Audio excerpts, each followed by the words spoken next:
Hello everyone, welcome to T1 academy. Myself Sudheer Kumar. Friends, మనం Indian politics సంబంధించి previous year MCQs discuss చేస్తున్నాం కదా. So ఈరోజు మరికొన్ని ఎంసీక్యూస్ చూద్దాం.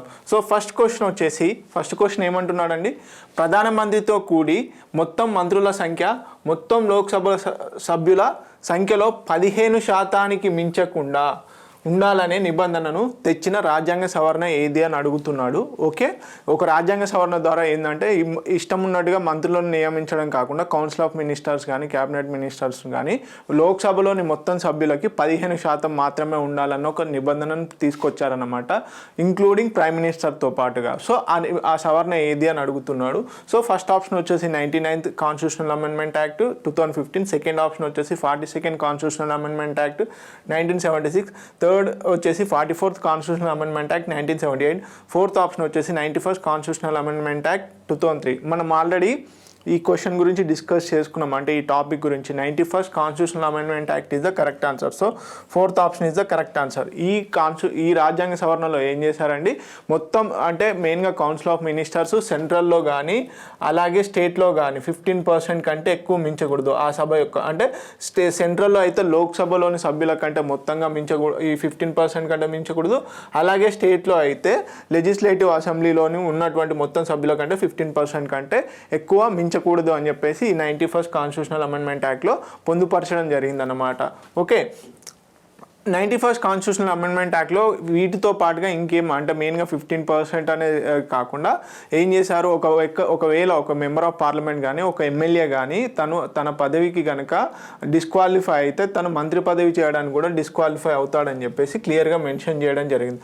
అలాగే ఇంకోటి ఏంటి అంటే మెయిన్గా ఇక్కడ ఏం చేశారు, ప్లస్ ఇప్పుడు మనం మ్యాక్సిమం గురించి మాట్లాడుకున్నాం. మ్యాక్సిమం ఎంత అండి, 15%. కానీ మినిమం అంటే ఎస్పెషల్లీ స్టేట్ లెజిస్లేటివ్ అసెంబ్లీస్ ఏవైతే ఉంటాయో ఆ స్టేట్ లెజిస్లేటివ్ అసెంబ్లీస్లో ఏమవుతుందంటే ప్రపోర్షన్ బట్టి తీసుకుంటే తక్కువ అయిపోతారు అన్నమాట.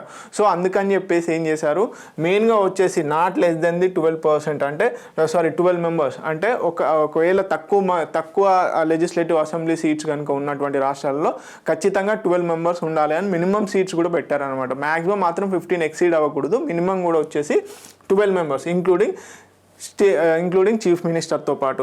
ఓకే, నెక్స్ట్ క్వశ్చన్ కనుక చూసుకున్నట్లయితే నెక్స్ట్ క్వశ్చన్ ఏమంటున్నాడు, గవర్నరు విచక్షణ అధికారాలకు సంబంధించి వీటిని పరిశీలించి క్రింద ఇవ్వబడిన కోడుల ద్వారా జవాబును ఎంచుకొనుము అంటున్నాడు. ఓకే, గవర్నర్కి డిస్క్రిషనరీ పవర్స్ ఉంటాయి, అంటే విచక్షణ అధికారం ఉంటుంది కదా. సో ఆ విచక్షణ అధికారాన్ని బట్టి ఈ కింద ఏవైతే ఇచ్చాడో ఆ ఇచ్చిన వాటిలలో ఏవి విచక్షణ అధికారానికి కిందికి వస్తాయని అడుగుతున్నాడు. ఓకే, ఫస్ట్ స్టేట్మెంట్ వచ్చేసి బిల్లులను రాష్ట్రపతికి పరిశీలనార్థం రిజర్వ్ చేయడం, సెకండ్ వచ్చేసి మంత్రులకు వారి శాఖలను కేటాయించడం, థర్డ్ వచ్చేసి ముఖ్యమంత్రి ఎంపిక, ఫోర్త్ వచ్చేసి రాష్ట్రపతి పాలనకు సిఫార్సు చేయడం.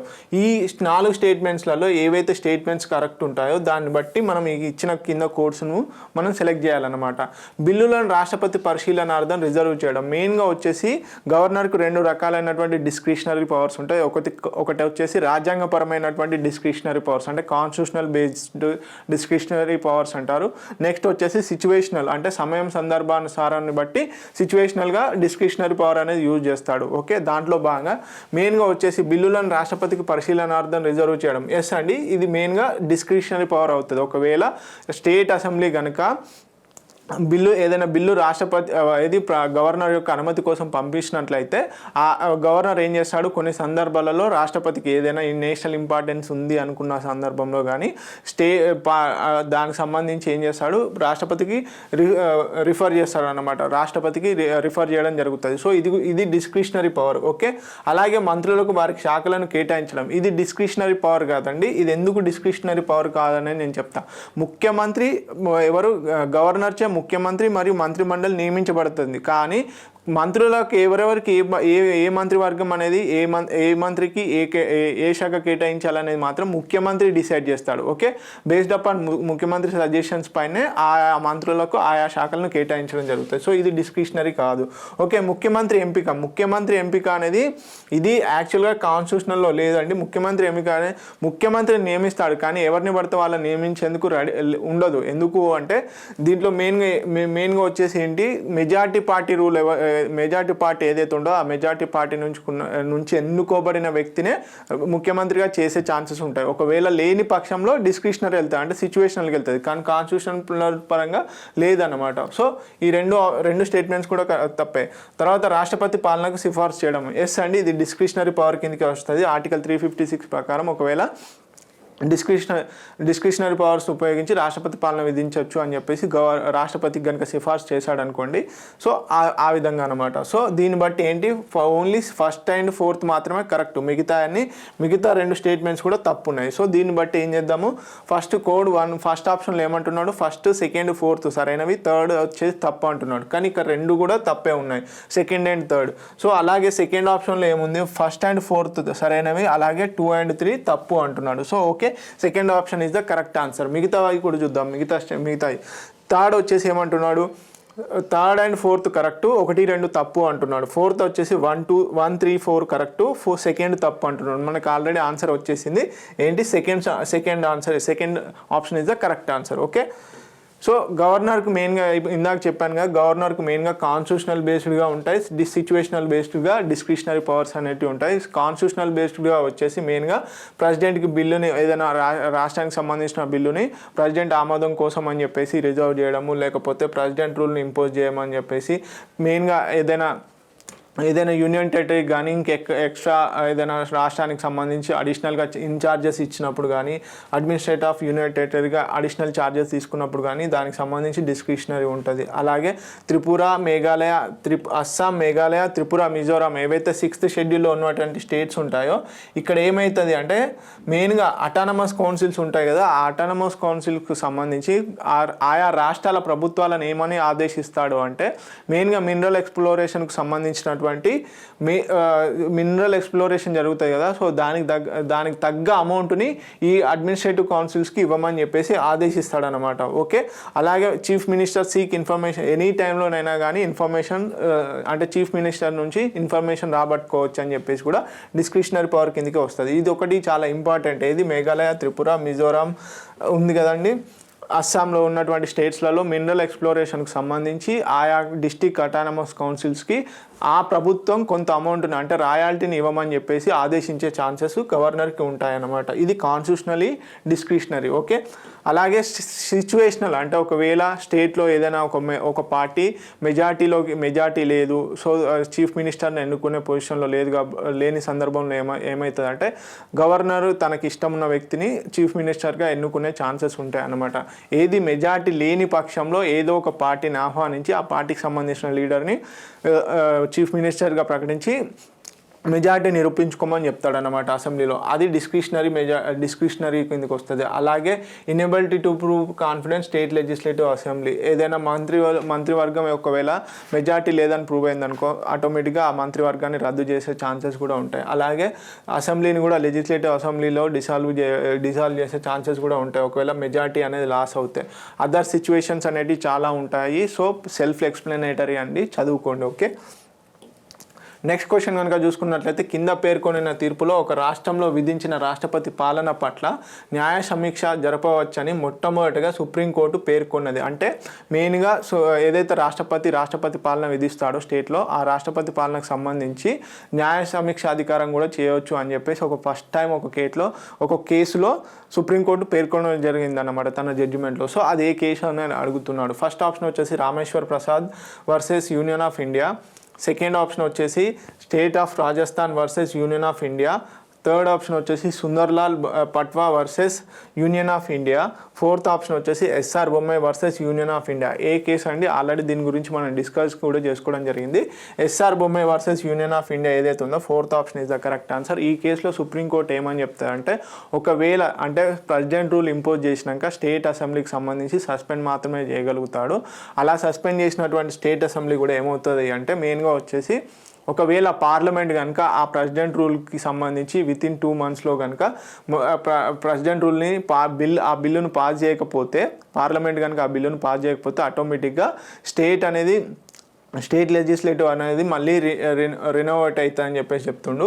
ఓకే, అలాగే ఇంకోటి ఏంటి రీయాక్టివేట్ అవుతుంది అంటున్నాడు. మళ్ళీ అలాగే ఏదైతే సుప్రీంకోర్టు ఇంకా క్లియర్గా ఏం చెప్పిందంటే imposition article 356 subject to judicial review అని కూడా ఈ ఎస్ఆర్ బొమ్మే కేసులో చెప్పడం జరిగిందన్నమాట. ఓకే, నెక్స్ట్ క్వశ్చన్ కనుక చూసుకున్నట్లయితే పంచాయతీరాజ్ సంస్థలకు రాజ్యాంగంలోని 11వ షెడ్యూల్లోని అంశాలపై కార్యక్రమాలు చేపట్టే అధికారం ఉన్నది, కింది దానిలో భాగం కాదు అని అంటున్నాడు. ఓకే, మనకు మెయిన్గా ఏంటి 73rd కాన్స్టిట్యూషనల్ అమెండ్మెంట్ యాక్ట్ ద్వారా ఏం చేయడం జరిగిందండి, పంచాయతీరాజ్లకు రాజ్యాంగ హోదా ఇవ్వడం జరిగింది. సో దాన్ని బట్టి మెయిన్గా పంచాయతీరాజ్లకు 11th షెడ్యూల్కి సంబంధించి 29 అంశాలను ట్రాన్స్ఫర్ చేయడం జరిగింది ఆయా స్టేట్ల డిస్క్రిషనరీ బేస్ నుంచి చేసుకొని. సో ఆ 29 అంశాలలో ఈ కింద ఇచ్చిన వాటిలలో ఒకటి కాదు అంటున్నాడు. అదేందో చూద్దాం.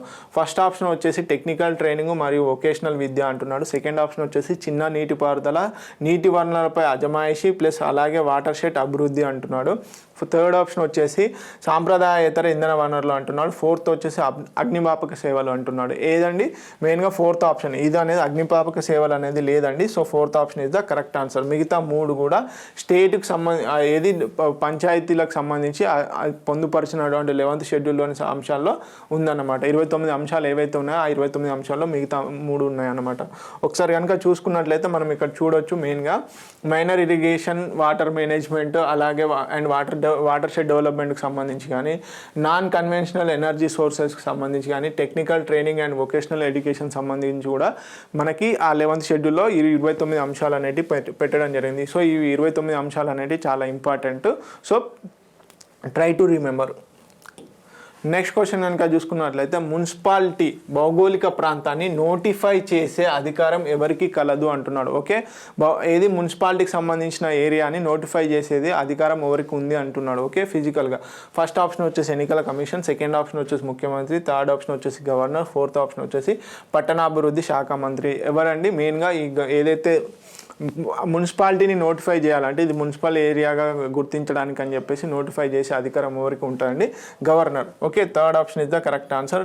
చాలామంది ఇక్కడ ఏంటి ఆయా రాష్ట్రాలకు సంబంధించి మున్సిపాలిటీలను ఏర్పాటు చేసే ప్రభుత్వం కదా అనుకుంటారు, కానీ కాకపోతే ఏంటంటే గవర్నర్ నోటిఫై చేయాలి కంపల్సరీగా. Okay, third option is the correct answer. అది ఏ ఆర్టికల్ అండి, 243Qలో క్లియర్గా మెన్షన్ చేయడం జరిగింది. ఇది ఆర్టికల్ 243లో ఏమని చెప్పడం జరిగిందంటే గవర్నర్ కంపల్సరీగా నోటిఫై చేయాలి. ఓకే, నెక్స్ట్ క్వశ్చన్ కనుక చూసుకున్నట్లయితే మున్సిపాలిటీలకు రాజ్యాంగంలోని 12వ షెడ్యూల్లోని అంశాలపై కార్యక్రమాలు చేపట్టే అధికారం ఉన్నది, కింది వాటిలో ఒక దానిలో భాగం కాదు అంటున్నాడు. సేమ్ యాస్టీస్గా మనం 73rdలో ఏదైతే పంచాయతీ రాజ్లకు 29 అంశాలను ఇచ్చామో అలాగే 74th కాన్స్టిట్యూషనల్ అమెండ్మెంట్ యాక్ట్ ద్వారా మున్సిపాలిటీలకు కానీ మున్సిపాలిటీలకు ఏం చేసామండి 18 అంశాలకు సంబంధించి చట్టాలు అంటే అధికారం ఇచ్చామన్నమాట.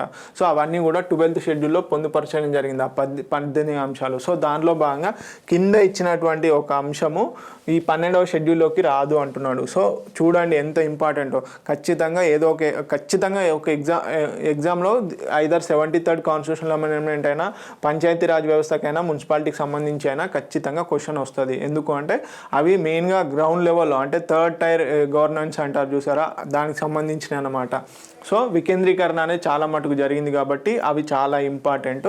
కాన్స్టిట్యూషనల్ స్టేటస్ అనేది 73rd 74th ద్వారా ఇవ్వడం వల్ల అవి ఇప్పటికీ ఇంకా కొత్తగానే ఉన్నాయన్నమాట, అంటే అలా నడుస్తున్నాయి. సో దాన్ని బట్టి చాలా ఇంపార్టెంట్గా పరిగణించడం జరుగుతుంది కాబట్టి ఇవి ఈ పోర్షన్ అనేది చాలా జాగ్రత్తగా చూసుకోండి. ఓకే, అంశాలు అనేటివి కూడా ఏ లిస్ట్లో మెయిన్గా 29 అంశాలు కానీ ఇటు 18 అంశాలు కానీ చాలా ఇంపార్టెంట్, ఎందుకంటే ఈ విధంగానే అడిగే ఛాన్సెస్ ఉంటాయి. ఓకే, ఫస్ట్ ఆప్షన్ వచ్చేసి ఆర్థిక సామాజిక అభివృద్ధి ప్రణాళికలు, సెకండ్ ఆప్షన్ వచ్చేసి భూ వినియోగ నియంత్రణ భవనాల నిర్మాణము, థర్డ్ ఆప్షన్ వచ్చేసి గృహ పారిశ్రామిక వాణిజ్య అవసరాలకు నీటి సరఫరా, ఫోర్త్ ఆప్షన్ వచ్చేసి తపాలా టెలిగ్రాఫ్లు టెలిఫోన్లు వైర్లెస్ బ్రాడ్కాస్టింగ్ తదితర కమ్యూనికేషన్ సాధనాలు. ఏదండి ఫోర్త్ ఆప్షన్లో ఉన్నటువంటి అంశాలు అనేటివి మనకి ఆ 18 అంశాల్లో లేవండి. సో మిగతా 3 కూడా ఆ 18 అంశాల్లో ఉన్నాయి. So important.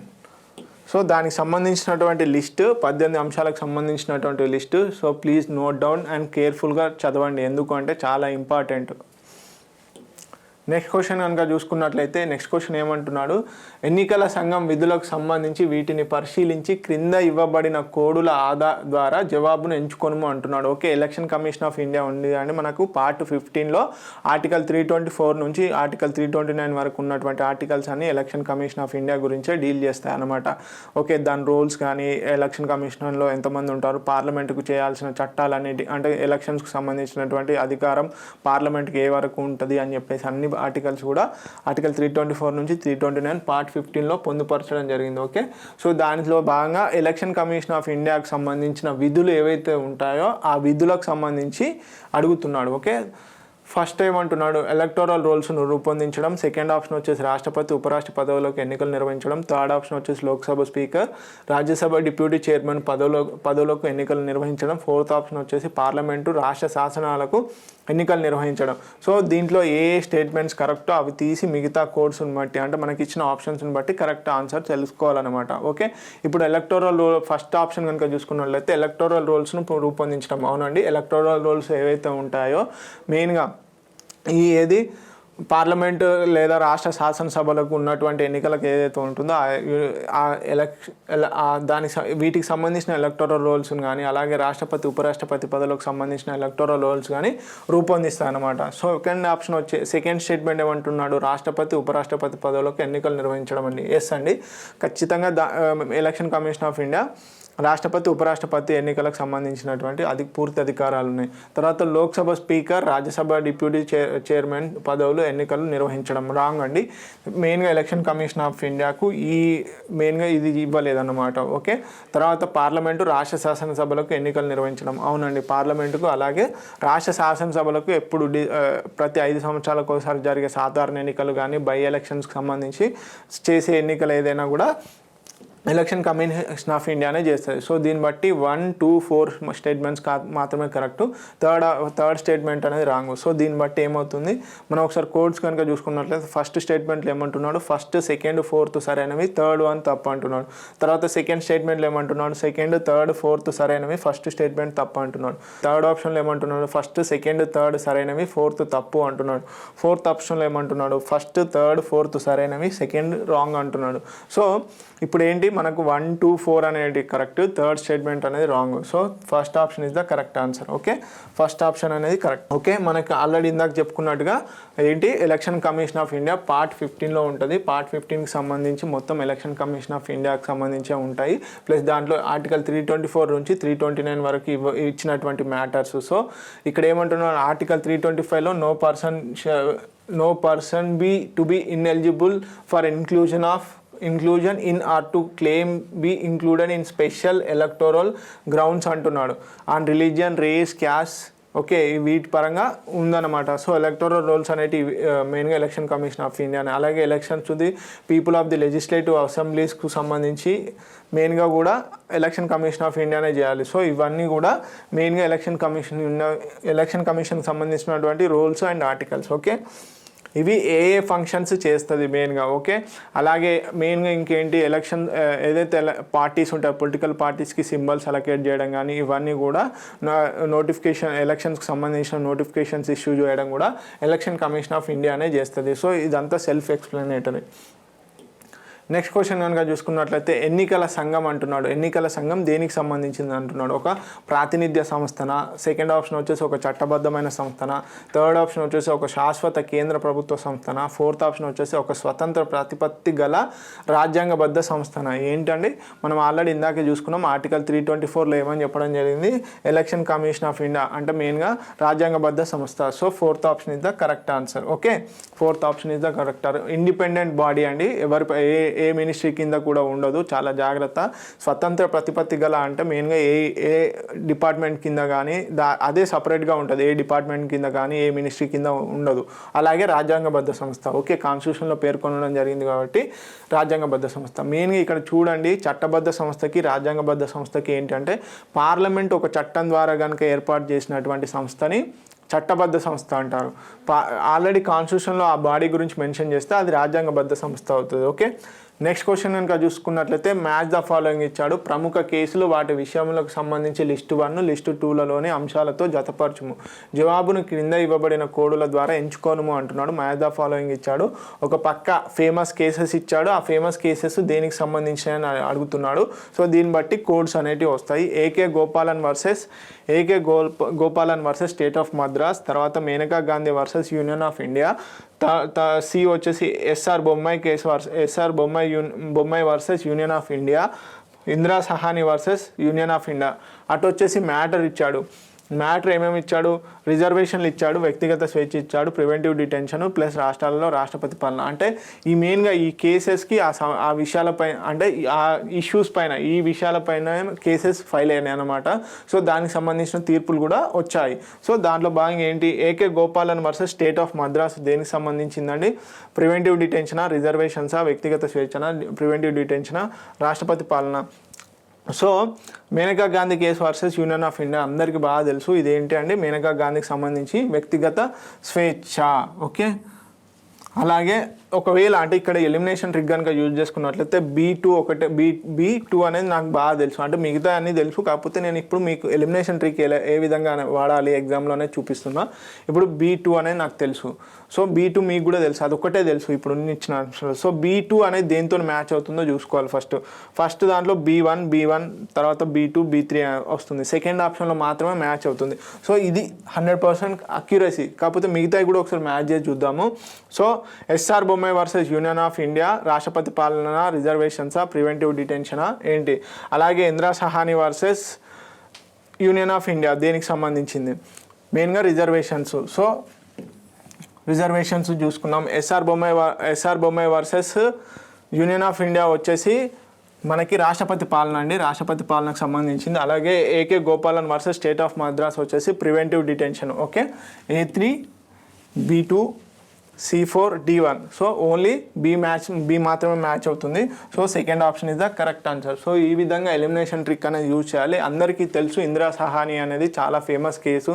అలాగే మేనకా గాంధీ కేసెస్ అనేది కూడా చాలా తెలుసు, ఎందుకంటే ఆర్టికల్ 21 కింద మెయిన్గా మేనకా గాంధీ కేసు వచ్చేసి వ్యక్తిగత స్వేచ్ఛకు అలా చాలా మట్టుకి చెప్పడం జరిగింది. ఓకే, నెక్స్ట్ క్వశ్చన్ కనుక చూసుకున్నట్లయితే భారత సుప్రీంకోర్టుకు సంబంధించి ఈ క్రింది వానిలో అంశాలు సరైనవి. ఏ అంశాలు సరైనవి అంటున్నాడు. Okay, statement oriented question. Okay, first statement ఏమంటున్నాడు? దీనికి భారతదేశంలో ఏ కోర్టు లేదా ట్రిబ్యునల్ నుండి ఆయన అప్పీలు స్వీకరించే అధికారం ఉంది అంటున్నాడు. సెకండ్ ఆప్షన్ వచ్చేసి రాష్ట్రపతి అడిగే ఏ వాస్తవ ప్రశ్న లేదా చట్టపరమైన అంశముల పైన అయినా సలహాపూర్వక అభిప్రాయాన్ని వెలుబుచ్చే అధికారం ఉంది. థర్డ్ స్టేట్మెంట్ ఏమంటున్నాడు? న్యాయ సమీక్ష అధికారం కేవలం సుప్రీంకోర్టునకే గలదు అంటున్నాడు. ఫోర్త్ ఆప్షన్ వచ్చేసి భారతదేశంలోని అన్ని ఇతర కోర్టులకు సుప్రీంకోర్టు న్యాయపరిధి శిరోధార్యము అంటున్నాడు. ఓకే, ఒకసారి అంటే ఏ స్టేట్మెంట్స్ని బట్టి స్టేట్మెంట్స్ ఏవి కరెక్ట్ కాదో చూసుకుంటే అయిపోతుంది అనమాట. దాన్ని బట్టి ఆప్షన్ వచ్చేస్తుంది. సో ఫస్ట్ ఏమంటున్నాడు? దీనికి భారతదేశంలో ఏ కోర్టు లేదా ట్రిబ్యునల్ నుండి అయినా అప్పీలు స్వీకరించే అధికారం ఉందండి. ఎస్ అండి. ఆర్టికల్ 141, 142, 143, 144 అండ్ 147 ఉన్నాయి కదా, ఇవి చాలా ఇంపార్టెంట్, ఎస్పెషల్లీ 141, 142. ఓకే, మెయిన్గా ఏ ట్రిబ్యునల్ ఇచ్చినా కానీ, ఏ హైకోర్టు ఇచ్చినా కానీ, ఏ కోర్టు ఇచ్చినటువంటి తీర్పునైనా అగైనెస్ట్గా ఆ తీర్పు కనుక సంతృప్తి పరచకపోతే ఆ వ్యక్తి ఖచ్చితంగా సుప్రీంకోర్టుకు అప్పీల్ చేసుకోవచ్చు అనమాట. Okay, first statement is the correct. Next ఏమంటున్నాడు? రాష్ట్రపతి అడిగే ఏ వాస్తవ ప్రశ్న లేదా చట్టపరమైన అంశములపైన అయినా సలహాపూర్వక అభిప్రాయాన్ని వెలుబుచ్చే అధికారం ఉంది. ఎస్ అండి. ఇదేంటి అండి? అడ్వైజరీ జ్యూరిడిక్షన్ ఆర్టికల్ 143 ప్రకారం ఏమంటారు? రాష్ట్రపతి న్యాయ సలహా తీసుకోవచ్చు అని చెప్పేసి ఉంటుంది కదా, దానికి సంబంధించింది. సో సెకండ్ స్టేట్మెంట్ కూడా కరెక్టే. థర్డ్ స్టేట్మెంట్ ఏమంటున్నాడు? న్యాయ సమీక్ష అధికారం కేవలం సుప్రీంకోర్టునకే గలదు అంటున్నాడు. కాదండి, ఇది రాంగ్. ఎందుకంటే ఆర్టికల్ 226 ప్రకారం కూడా ఏమని చెప్తారు? జ్యుడిషియల్ రివ్యూ అనేది కూడా ఒక రకంగా హైకోర్ట్స్ కూడా చేస్తాయి. ఒకవేళ రిట్స్ అనేది ఇష్యూ చేస్తాం కదా, ఆ జ్యుడిషియల్ రివ్యూ బేస్ చేసుకునే మనకి ప్రాథమిక హక్కులకు భంగం కలుగుతుందని చెప్పేసి హైకోర్ట్స్ కూడా ఇష్యూ చేసే ఛాన్సెస్ ఉంటాయి. సో ఈ థర్డ్ స్టేట్మెంట్ అనేది రాంగ్. భారతదేశంలో అన్ని ఇతర కోర్టులకు సుప్రీంకోర్టు న్యాయపరిధి శిరోధార్యం. ఎస్ అండి, సుప్రీంకోర్టు ఏదైతే తీర్పులు వెల్లబుస్తుందో ఆ తీర్పులు అనేటివి కూడా అన్ని కోర్టులు కింద కోర్టులు ఏవైతే ఉంటాయో ఆ కింది కోర్టులు అన్నీ కూడా ఖచ్చితంగా ఫాలో చేయాలన్నమాట. సో ఫోర్త్ స్టేట్మెంట్ కూడా కరెక్ట్. సో దీన్ని బట్టి 1 to 4 మాత్రమే కరెక్ట్. థర్డ్ స్టేట్మెంట్ అనేది రాంగ్. సో కింద ఇచ్చిన కోడుల ద్వారా జవాబును ఎంచుకోమంటున్నాడు. ఫస్ట్ ఆప్షన్ వచ్చేసి first, second and fourth. Second option వచ్చేసి 1 and 3. థర్డ్ ఆప్షన్ వచ్చేసి 2 and 4. ఫోర్త్ ఆప్షన్ వచ్చేసి 2, 3, 4 అని అంటున్నాడు. So first option is the correct answer. First statement, second statement, fourth statements correct అన్నమాట. ఓకే, మెయిన్గా చూడండి, enforcement of decrees and order of article 141 ఏమని చెప్తుంది, law declared by Supreme Court to being a binding all courts అంటున్నాడు. ఏదైతే supreme court తీర్పిస్తుందో అన్ని courts కూడా ఆ సుప్రీంకోర్టుకు సంబంధించి ఇచ్చినటువంటి తీర్పును ఖచ్చితంగా గౌరవించాలి. ఆర్టికల్ 143 ఏమంటున్నాడు, మెయిన్గా వచ్చేసి ప్రెసిడెంట్ సుప్రీంకోర్టు యొక్క అడ్వైజరీ జ్యూరిడిక్షన్ అంటే కన్సల్ట్ అవ్వచ్చు అన్నమాట ఏదైనా చట్టపరమైనటువంటి సమస్య ఎదురైనప్పుడు. ఓకే, నెక్స్ట్ కనుక చూసుకున్నట్లయితే భారత రాజ్యాంగంలోని ఈ షెడ్యూల్ ప్రాంతాల తెగల పరిపాలన నియంత్రణ అంశాలకు అంకితమైంది. అంటే మెయిన్గా షెడ్యూల్ ఏరియాస్ ఉన్నాయి కదండి, ఆ షెడ్యూల్ ఏరియాకి సంబంధించినటువంటి ఒక అంశాలను ఒక షెడ్యూల్లో పొందుపరచడం జరిగింది కాన్స్టిట్యూషన్లో. అది ఏ షెడ్యూల్ అని అడుగుతున్నాడు. ఫస్ట్ ఆప్షన్ వచ్చేసి 10వ షెడ్యూల్, సెకండ్ ఆప్షన్ వచ్చేసి 4వ షెడ్యూల్, థర్డ్ ఆప్షన్ వచ్చేసి 5వ షెడ్యూల్, ఫోర్త్ ఆప్షన్ వచ్చేసి 9వ షెడ్యూల్. ఏ షెడ్యూల్ అండి, మెయిన్గా third option is the correct answer. 5వ షెడ్యూల్లో మనకి ఏదైతే 5th schedule and 6th schedule అనేది చాలా ఇంపార్టెంట్. 6th షెడ్యూల్ వచ్చేసి ట్రైబల్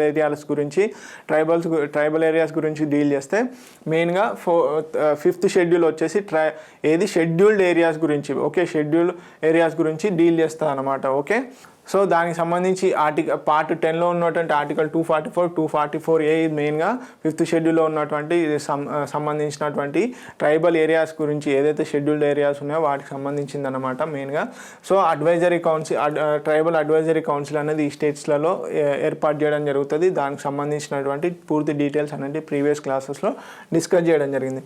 సో మెయిన్గా ఏ స్టేట్స్లలో ఈ షెడ్యూల్ ఏరియాస్ ఉన్నాయి అంటే మెయిన్గా 10 స్టేట్స్, ఆంధ్రప్రదేశ్, ఛత్తీస్గఢ్, గుజరాత్, హిమాచల్ ప్రదేశ్, జార్ఖండ్, మధ్యప్రదేశ్, మహారాష్ట్ర, ఒడిశా, అలాగే రాజస్థాన్ అండ్ తెలంగాణ స్టేట్స్లలో ఈ షెడ్యూల్డ్ ఏరియాస్ అనేటివి గుర్తించడం జరిగింది. ఎవరు గుర్తిస్తారండి, మెయిన్గా ప్రెసిడెంట్ గుర్తించడం జరుగుతుంది. ఓకే, నెక్స్ట్ క్వశ్చన్ కనుక చూసుకున్నట్లయితే కొలీజియం పద్ధతి ద్వారా సుప్రీంకోర్టు మరియు హైకోర్టుల న్యాయమూర్తులను నియమించే ప్రక్రియ వాడే ఎంఓపి అనగా అంటే మెయిన్గా ఎంఓపి అనే దాన్ని ఈ అబ్రివేట్ చేయమంటున్నాడు. ఓకే, ఫస్ట్ వచ్చేసి మెమరాండమ్ ఆఫ్ ప్రాసెస్, సెకండ్ వచ్చేసి మెమరాండమ్ ఆఫ్ ప్రిన్సిపల్, థర్డ్ వచ్చేసి memorandum of precedence, fourth option వచ్చేసి మెమరాండమ్ ఆఫ్ ప్రొసీజర్. ఏదండి, మెయిన్గా fourth option memorandum of procedure. Fourth option is the correct answer. మెయిన్గా ఈ కొలీజియం సిస్టమ్ అనేది చాలా ఇంపార్టెంట్. ఇది ఎస్పెషల్లీగా కొలీజియం సిస్టమ్ అనేది మనకి first, second, third, fourth judge cases ఏవైతే ఉన్నాయో దాంట్లో భాగంగా మనకు థర్డ్ జడ్జ్ కేసెస్లో ఖచ్చితంగా చెప్పారు ఏమని, ఖచ్చితంగా కొలీజియంని కన్సల్ట్ అవ్వాలి ఏదైనా సుప్రీంకోర్టు జడ్జిని అపాయింట్ చేసేటప్పుడు కానీ, హైకోర్టు జడ్జిని అపాయింట్ చేసేటప్పుడు కానీ, ప్లస్ అలాగే హైకోర్టు యొక్క న్యాయమూర్తిని అంటే జడ్జిని ట్రాన్స్ఫర్ చేస్తున్న సమయంలో కూడా కొలీజియాన్ని సంప్రదించాలి అని చెప్పేసి సిజిఐ ఒక్కందే కన్సల్టెన్సీ కాదు అని చెప్పడం జరిగింది. సో థర్డ్ జడ్జి కేసు ఏదైతే ఉందో 1998లో దీంట్లో భాగంగా ప్రెసిడెంట్ ఏం చేస్తాడు, ప్రెసిడెన్షియల్ రిఫరెన్స్ అంటే మెయిన్గా సిజిఐని కన్సల్ట్ అవ్వాల్సి వస్తుంది కదా, ఏది మెయిన్గా న్యాయమూర్తులను అపాయింట్ చేసే టైంలో, హైకోర్టు కానీ సుప్రీంకోర్టు న్యాయమూర్తులను అపాయింట్ చేసే టైంలో ఏది క్లియర్గా మెన్షన్ చేయడం జరుగుతుంది ఏమని, సిజిఐని కన్సల్ట్ అవ్వాలి అని చెప్పేసి. సో సిజిఐ ఒక్కడే డిసిషన్ తీసుకోలేడు. సో దీనికంటూ కొలీజియన్ సిస్టమ్ అనేది కంపల్సరీగా ఉండాలి. CGI justice won't be only one as part of the consultation process. ఖచ్చితంగా కొలీజియం అనేది ఉండాలి అని చెప్పేసి ఈ కేసులో చెప్పడం జరిగింది. ఏది థర్డ్ జడ్జ్ కేసులో. దాంట్లో భాగంగా ఒక సుప్రీంకోర్టు జడ్జిని అపాయింట్ చేయాలంటే 4 సీనియర్ మోస్ట్ జడ్జెస్ని కంపల్సరీగా కన్సల్ట్ అవ్వాలి సిజిఐ. అలాగే 2 సీనియర్ మోస్ట్ జడ్జెస్ని, ఒకవేళ హైకోర్టు జడ్జిని కనుక అపాయింట్ చేయాలంటే 2 senior most judges of the సుప్రీంకోర్టును కన్సల్ట్ అవ్వాలి. అలాగే ట్రాన్స్ఫర్ ఆఫ్ ది హైకోర్టు ఉంది కదా, మెయిన్గా హైకోర్టు జడ్జిని ట్రాన్స్ఫర్ చేసే ప్రాసెస్లో కూడా 4 సీనియర్ మోస్ట్ జడ్జెస్ని కూడా కన్సల్ట్ అవ్వాలి అని చెప్పేసి ఈ తీర్పు చెప్పడం జరిగింది. కొలీజియన్ సిస్టమ్ అనేది చాలా ఇంపార్టెంట్. అలాగే నేషనల్ జ్యుడిషియరీ అపాయింట్మెంట్స్ కమిటీ ఉంది కదా, దాన్ని రద్దు చేయడం కూడా జరిగిందన్నమాట. అది 4th జడ్జ్ కేసులో. ఓకే, నెక్స్ట్ కనుక చూసుకున్నట్లయితే ఒక వివాదంలో అన్ని రకాల న్యాయ ప్రక్రియలు ముగిసిన తర్వాత రెండవ సమీక్ష తరహాలో సుప్రీంకోర్టు ద్వారా ఆవిష్కరించబడిన ప్రక్రియ పేరు ఏది అంటున్నాడు. ఓకే, మెయిన్గా ఏంటంటే మెయిన్గా ఫైనల్ జడ్జిమెంట్ కూడా వస్తుంది. ఫైనల్ జడ్జిమెంట్ వచ్చినప్పటికి కూడా ఎవరైతే పిటిషనర్ ఉంటారో తనకి న్యాయం జరగలేదని కనుక భావించినట్లయితే ఫైనల్ ఆఫ్ ది ఫైనల్ అన్నమాట. సో దాంట్లో భాగంగా సుప్రీంకోర్టు ఒక కొత్త ప్రాసెస్ని తీసుకొచ్చింది. అది ఏంది అని అడుగుతున్నారు. ఓకే, ఫస్ట్ ఆప్షన్ వచ్చేసి జస్టిస్ పిటిషన్, సెకండ్ ఆప్షన్ వచ్చేసి స్పెషల్ పిటిషన్, థర్డ్ వచ్చేసి క్యూరేటివ్ పిటిషన్, ఫోర్త్ ఆప్షన్ వచ్చేసి అసాధారణ పిటిషన్. ఏ పిటిషన్ అండి? క్యూరేటివ్ పిటిషన్ అనేది కొత్తగా తీసుకురావడం జరిగింది. ఓకే, క్యూరేటివ్ పిటిషన్ అనేది మెయిన్గా మనకి డీటెయిల్గా చెప్పుకుందాము.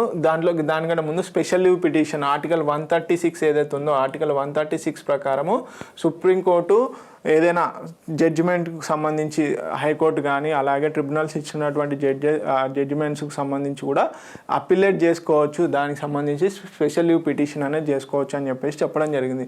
అలాగే ఇప్పుడు క్యూరేటివ్ పిటిషన్ కిందకి వస్తే ఆర్టికల్ 137లో భాగంగా ఒకవేళ న్యాయం అనేది ప్రాపర్గా జరగలేదు అని ఒకవేళ పిటిషనర్ ఎవరైతే ఉన్నారో తను కనుక గ్రహించినట్లయితే మెయిన్గా కొన్ని రేరెస్ట్ ఆఫ్ ది రేర్ కేసెస్లో మనకి ఈ రివ్యూ పిటిషన్ తీసుకోవడం జరుగుతుంది. సో ఒకవేళ రివ్యూ పిటిషన్ కూడా తీసుకోకపోని సందర్భంలో ఏం చేస్తారు, రివ్యూ పిటిషన్ కనుక తిరస్కరించినట్లయితే అప్పుడు క్యూరేటివ్ పిటిషన్ అనేది తీసుకురావడం జరుగుతుంది అన్నమాట. ఇది చాలా ఇంపార్టెంట్. ఆర్టికల్ 137 కింద ఏమవుతుంది, మెయిన్గా ఏదైనా జడ్జిమెంట్లో ఎర్రర్ ఉన్నాయని భావించి కనుక తీసుకున్నట్లయితే ఓకే రివ్యూ పిటిషన్ అనేది ఫైల్ చేయడం జరుగుతుంది. విత్ ఇన్ జడ్జిమెంట్ వచ్చినాక 30 days లోపు ఈ రివ్యూ పిటిషన్ అనేది చేయాలి. ఒకవేళ లేని పక్షంలో అది చెల్లదు. ఓకే, 30 days లోపు కనుక రివ్యూ పిటిషన్ కనుక చేసినట్లయితే యాక్సెప్ట్ చేశారనుకోండి, ఓకే రివ్యూ పిటిషన్ ద్వారా జడ్జిమెంట్ వస్తే అది ఫైనల్. ఒకవేళ రివ్యూ పిటిషన్ కూడా తీసుకొని సందర్భంలో అప్పుడు ఏం చేస్తారు, క్యూరేటివ్ పిటిషన్ ఫైల్ చేయడం జరుగుతుంది. సో దీంట్లో ఏంటంటే డిస్క్రిషనరీ పవర్స్, అంటే ఒకవేళ జడ్జెస్ ఎవరైతే ఉంటారో వాళ్ళు తీసుకోకపోవచ్చు, ఆ పిటిషన్ని క్యాన్సిల్ అయినా చేయవచ్చు. సో క్యూరేటివ్ పిటిషన్కి సంబంధించి అదనమాట. మెయిన్గా ఇది కాన్స్టిట్యూషన్లో కానీ ఎక్కడ కానీ మెయిన్గా మెన్షన్ చేయలేదు, కానీ క్యూరేటివ్ పిటిషన్ అనేది కొత్తగా తీసుకురావడం జరిగిందనమాట ఇండియన్ దాంట్లో.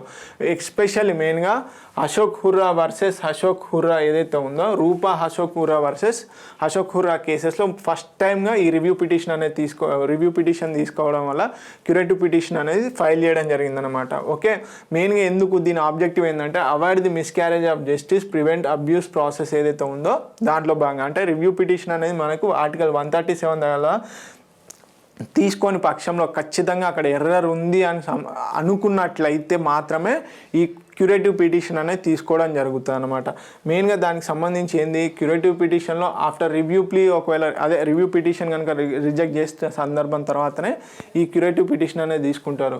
There was a violation of the principle of natural justice అని అనుకున్నట్లయినా కానీ, ఒకవేళ not heard by the court of before passing any order, ఒకవేళ ఎవరైతే పిటిషనర్ ఉన్నారో తను కనుక కోర్టు ఆర్డర్ కనుక వినలేదు అనుకున్నాడు అనుకోండి, అలాంటి సందర్భాలలో మాత్రమే ఈ క్యూరేటివ్ పిటిషన్ని తీసుకోవడం జరుగుతుంది అనమాట. ఓకే, మెయిన్ డైరెక్ట్గా తీసుకోవడం జరగదు. First circulated to bench of the 3 senior most judges ఎవరైతే ఉంటారో వీళ్ళకి పాస్ చేయడం జరుగుతుంది. ఒకవేళ ఓకే కన్సర్న్ జడ్జిమెంట్స్కి తర్వాత ఎవరైతే ఆ జడ్జిమెంట్ రిలీజ్ చేశారో ఆ జడ్జిమెంట్స్కి కూడా తర్వాత పాస్ చేయడం జరుగుతుంది. ఒకవేళ వాళ్ళు ఓకే ఎర్రర్ ఉంది అని కనుక గమనించి ఆ క్యూరేటివ్ పిటిషన్ యాక్సెప్ట్ చేస్తేనేమో హియరింగ్స్ వెళ్తుంది, లేదు అంటే రిజెక్ట్ చేయడం జరుగుతుంది. ఆ హియరింగ్ కూడా జరిగేది ఎలా అంటే మెయిన్గా వచ్చేసి క్లోజ్ రూమ్లో, అంటే మెయిన్గా బెంచ్ మధ్యలో మాత్రమే, బెంచెస్ ఏవైతే ఉంటాయో ఆ బెంచెస్ మధ్యలో మాత్రమే ఉంటుంది, పబ్లిక్ హియరింగ్ లాగా ఉండదు అన్నమాట. సో ఇది క్యూరేటివ్కి సంబంధించిన పిటిషన్స్. ఓకే, నెక్స్ట్ క్వశ్చన్ కనుక చూసుకున్నట్లయితే, రాజ్యం ప్రత్యేక శ్రద్ధతో బలహీన వర్గాల ప్రజల, అతి ముఖ్యంగా షెడ్యూలు కులాలు, షెడ్యూలు తెగల ఆర్థిక ప్రయోజనాల ప్రోత్సాహానికి, వారిని సాంఘిక అన్యాయం, అన్ని రకాల దోపిడీల నుండి రక్షించడానికి పాటుపడుతుంది. ఈ అంశం భారత రాజ్యాంగంలోని ఏ భాగంలో కలదు అంటున్నాడు. ఫస్ట్ ఆప్షన్ వచ్చేసి సమానత్వ హక్కు, సెకండ్ ఆప్షన్ వచ్చేసి ప్రాథమిక హక్కులు, థర్డ్ ఆప్షన్ వచ్చేసి ఆదేశిక సూత్రాలు, ఫోర్త్ ఆప్షన్ వచ్చేసి ప్రాథమిక విధులు. మనకి ఆర్టికల్ 46లో క్లియర్గా మెన్షన్ చేయడం జరిగింది దీని గురించి, ఈ ఆర్టికల్ అనేది. సో ఈ అంశం అనేది మొత్తం ఆర్టికల్ 46లో క్లియర్గా మెన్షన్ చేయడం జరిగింది. సో ఇప్పుడు ఏంటి అండి, ఇది ఆర్టికల్ 46 అంటే మనకు ఆటోమేటిక్గా మైండ్ ఏ విధంగా రన్ అవ్వాలి అంటే, ఆర్టికల్ 46 వచ్చేసి పార్ట్ 4లో ఉంది, పార్ట్ 4 ఆఫ్ ది కాన్స్టిట్యూషన్లో ఉంది.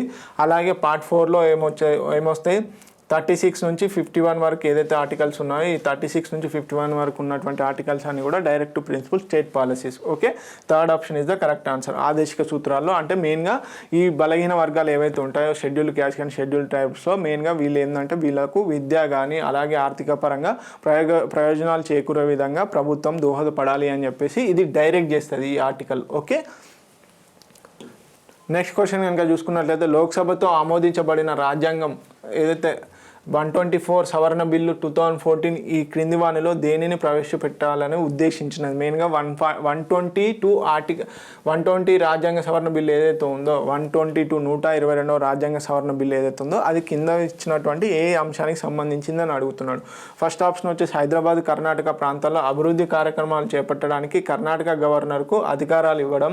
సెకండ్ ఆప్షన్ వచ్చేసి జాతీయ న్యాయ నియామకాల కమిషన్. థర్డ్ వచ్చేసి కొన్ని కులాలకు షెడ్యూల్ కులాల జాబితాలోకి చేర్చడము. తర్వాత వచ్చేసి వస్తువులు సేవల పన్ను. ఏదండి 122 కాన్స్టిట్యూషనల్ అమెండ్మెంట్ బిల్ ఏదైతే ఉందో అది 2014లో మెయిన్గా బిల్లుగా ప్రవేశపెట్టడం జరిగింది. అది దేనికి సంబంధించింది అంటే జిఎస్టీ గూడ్స్ అండ్ సర్వీస్ ట్యాక్స్కి సంబంధించినటువంటి బిల్ అది.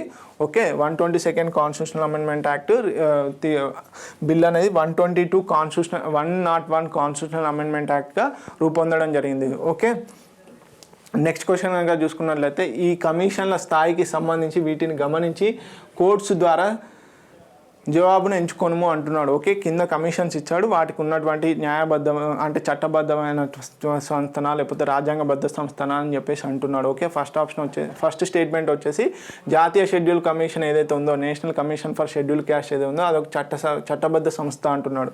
బి వచ్చేసి జాతీయ మహిళా కమిషన్ ఒక రాజ్యాంగ సంస్థ అంటున్నాడు. సి వచ్చేసి జాతీయ షెడ్యూల్ కమిషన్ ఒక రాజ్యాంగ సంస్థ అంటున్నాడు. అలాగే డి వచ్చేసి జాతీయ వెనుకబడిన తరగతుల కమిషన్ వచ్చేసి ఒక రాజ్యాంగ సంస్థ అంటున్నాడు. సో దీంట్లో ఏది కరెక్ట్ ఏది రాంగో మనం ఇప్పుడే డిసైడ్ చేసుకొని దాన్ని బట్టి ఆన్సర్ తీసుకోవాలి. ఓకే, ఫస్ట్ ఆప్షన్లో ఏమంటున్నాడు 1, 2, 4 సరైనవి, థర్డ్ అనేది తప్పు అంటున్నాడు. సెకండ్ ఆప్షన్లో ఏమంటున్నాడు ఫస్ట్ సెకండ్ సరైనవి, థర్డ్ అండ్ ఫోర్త్ తప్పు అంటున్నాడు. థర్డ్ ఆప్షన్లో ఏమంటున్నాడు థర్డ్ ఫోర్త్ సరైనవి, 1, 2 తప్పు అంటున్నాడు. తర్వాత ఫోర్త్ ఆప్షన్లో ఏమంటున్నాడు 1, 3, 4 సరైనవి, సెకండ్ 1 తప్పు అంటున్నాడు. ఓకే, ఒకసారి చూద్దాం. జాతీయ షెడ్యూల్ కమిషన్ అనేది వచ్చేసి ఏంటి మనకి జాతీయ షెడ్యూల్ కులాల కమిషన్ వచ్చేసి ఒక చట్టబద్ధ సంస్థ అంటున్నాడు. కాదండి, నేషనల్ కమిషన్ ఫర్ ఎస్టీ అనేది ఏంటండి మనకి కాన్స్టిట్యూషనల్ బాడీ అండి. కాన్స్టిట్యూషనల్ బాడీ ఎందులో భాగంగా ఆర్టికల్ 338లో భాగంగా నేషనల్ కమిషన్ ఫర్ ఎస్సీ అనేది ఫ్రేమ్ చేయడం జరుగుతుంది. జాతీయ మహిళా కమిషన్ అనేది ఒక రాజ్యాంగ సంస్థ కాదండి. నేషనల్ కమిషన్ ఫర్ ఉమెన్స్ అని చెప్పేసి ఉమెన్స్ కమిషన్ని నేషనల్ ఉమెన్స్ కమిషన్ని మనం 1992లో ఒక యాక్ట్ ద్వారా ఏర్పరచుకోవడం జరిగింది. సో ఇది కూడా రాంగ్ అవుతుంది. నెక్స్ట్ వచ్చేసి జాతీయ షెడ్యూల్ తెగల commission national commission for ST అనేది రాజ్యాంగ సంస్థ. ఎస్ అండి, article 338A.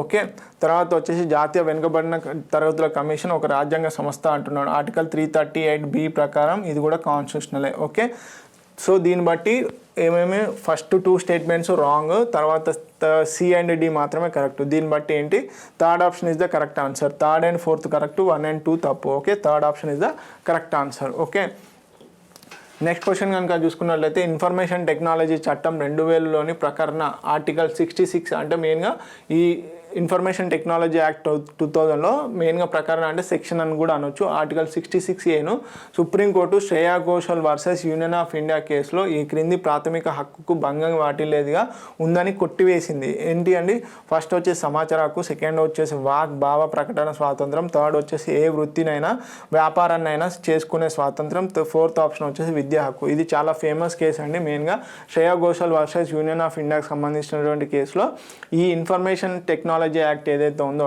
Information technology act 2000 ప్రకారం దాంట్లో ఉన్నటువంటి సెక్షన్ 66A ఏదైతే ఉందో అది భావ మరియు వాక్ స్వాతంత్రానికి సంబంధించినటువంటి హక్కుకు ఆ ప్రాథమిక హక్కుకు విరుద్ధంగా ఉందని చెప్పేసి సుప్రీంకోర్టు తీర్పు ఇవ్వడం జరిగింది. Second option is the correct answer. Okay, దీని ప్రకారంగా అంటే మెయిన్గా పీనలైజ్ చేయవచ్చు అన్నమాట, అరెస్ట్ చేయవచ్చు ఈ సెక్షన్ ఉపయోగించుకొని. ఓకే, వ్యాండలైజింగ్ చేయకుండా ఉండేందుకని చెప్పేసి చేస్తారు. కాకపోతే ఏంటంటే దాన్ని సుప్రీంకోర్టు కొట్టివేయడం జరిగింది. నెక్స్ట్ క్వశ్చన్ కనుక చూసుకున్నట్లయితే సుప్రీంకోర్టు ఇటీవల ఇండియన్ పీనల్ కోడ్ సెక్షన్ 377 రాజ్యాంగబద్ధతను సమీక్ష చేసేందుకు దానిని 5 జడ్జీల రాజ్యాంగ ధర్మాసనానికి పంపడానికి నిర్ణయించింది. ఇది ఏ అంశంకు సంబంధించింది అని అడుగుతున్నాడు. ఓకే, మెయిన్గా section 377 Indian penal code section 377లో పొందుపరిచినటువంటి అంశం ఏది అని అడుగుతున్నాడు. ఫస్ట్ ఆప్షన్ వచ్చి జయలలిత తమిళనాడు ముఖ్యమంత్రి కేసు, సెకండ్ ఆప్షన్ వచ్చేసి లెస్బియన్, గే, సెక్షువల్, ట్రాన్స్జెండర్ అంశాలు, థర్డ్ వచ్చేసి భద్రాచలం మండలంలోని కొన్ని ప్రాంతాలను తరలించే విభజన అంశాలు, ఫోర్త్ వచ్చేసి వైట్ కాలర్ నేరాలకు సంబంధించిన అంశాలు. ఏదండి ఇండియన్ పీనల్ కోడ్ సెక్షన్ 377కి సంబంధించి కేసు ఫైల్ అవ్వడం కూడా జరిగింది. సుప్రీంకోర్టులో వాద్యాలు కూడా వినిపించడం జరిగింది. ఇది ఎవరైతే దీనికోసం ఫైట్ చేస్తున్నారో ఏది మెయిన్గా లెస్బియన్, గే, బైసెక్షువల్, ట్రాన్స్జెండర్ అంశాలు వీళ్ళు ఉన్నారు కదా, వీళ్ళు ఆ సెక్షన్ 377కి అగెనెస్ట్గా ఫైట్ చేయడం జరిగింది. సో వీరికి అనుకూలంగా సుప్రీంకోర్టు కూడా జడ్జిమెంట్ ఇవ్వడం జరిగింది. Okay, second option is the correct answer. Okay, ఇది మెయిన్గా ఐపీసీ సెక్షన్ 377 దేనికి సంబంధించిందంటే మెయిన్గా అగెనెస్ట్ ది ఆర్డర్ ఆఫ్ నేచర్కి సంబంధించింది అన్నమాట. అంటే సెక్షువల్ యాక్టివిటీస్ ఏవైతే ఉంటాయో అగెనెస్ట్ నేచర్కి సంబంధించి, అంటే ప్రకృతి విరుద్ధంగా చేసేటువంటి సెక్షువల్ ఏదైతే ఉంటుందో దానికి సంబంధించి ఈ సెక్షన్ 377 డీల్ చేస్తాను అనమాట. దీంట్లో భాగంగా ఏది ట్రాన్స్జెండర్, సెక్షువల్, గేలకు మాత్రం ఓకే చెప్పింది సుప్రీంకోర్టు. కాకపోతే మెయిన్గా యానిమల్స్తో కూడా సెక్స్ చేసే విధానాన్ని అనేది తిరస్కరించిందనమాట. అంటే వాటికి మాత్రమే అగెనెస్ట్ న్యాచురల్ ఆర్డర్కి మాత్రమే చేసే విధంగా సుప్రీంకోర్టు యాక్సెప్ట్ చేసింది. కానీ ఎవరైతే ట్రాన్స్జెండర్స్ ఉంటారో వాళ్ళకు ఓకే చెప్పిందనమాట. ఓకే, నెక్స్ట్ క్వశ్చన్ కనుక చూసుకున్నట్లయితే ఈ క్రింది కమిటీలలో ఏది పార్లమెంటు స్థాయి కమిటీ కాదు అంటున్నాడు. ఫస్ట్ ఆప్షన్ వచ్చేసి విత్త మంత్రిత్వ శాఖ సంప్రదింపుల కమిటీ, తర్వాత సెకండ్ ఆప్షన్ వచ్చేసి ప్రభుత్వ ఖాతాల కమిటీ,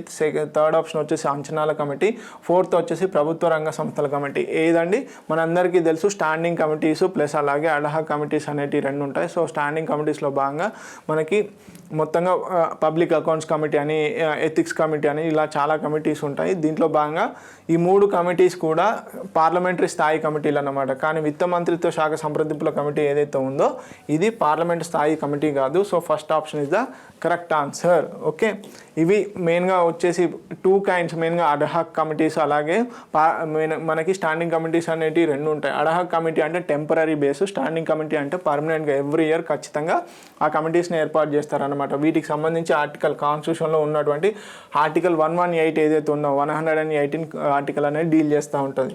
సో ఇవి డిఫరెంట్ కమిటీస్, చాలా ఇంపార్టెంట్, నోట్ చేసుకోండి. ఓకే,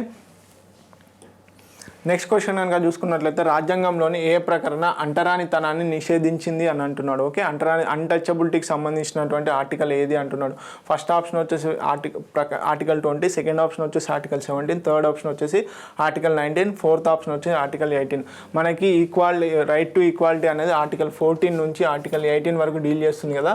సో దీంట్లో భాగంగా ఆర్టికల్ 17 అనేది అన్టచబిలిటీ గురించి డీల్ చేస్తుంది. ఓకే, అంటరానితనం నిర్మూలనకి అని చెప్పేసి ఆర్టికల్ 17 అనేది డీల్ చేస్తుంది. ఓకే, మెయిన్గా ఆర్టికల్ అంటే అన్టచబిలిటీకి సంబంధించి ఎలాంటి డెఫినేషన్ అనేది రాజ్యాంగంలో పేర్కొనబడలేదు. కాకపోతే మద్రాస్ హైకోర్టు ఏం చేస్తుంది అంటే ఇది యాన్షియంట్ టైం నుంచి, అంటే సనాతనంగా వస్తున్నటువంటి ఆచారము లోయర్ క్యాస్ట్లను మెయిన్గా దూరం పెట్టడాన్ని అని చెప్పేసి చెప్తారనమాట. ఓకే, సో దీంట్లో భాగంగా మెయిన్గా వచ్చేసి ఈ ఆర్టికల్ ఏంటి అంటే ఖచ్చితంగా ప్రభుత్వం ఒక చట్టం చేసిందనమాట.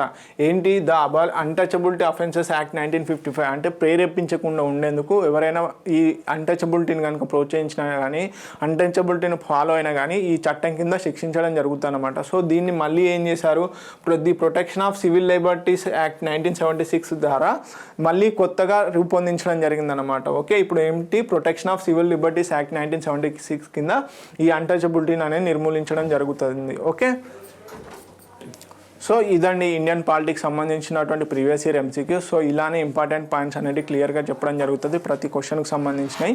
So please watch T1 Academy. Thank you so much.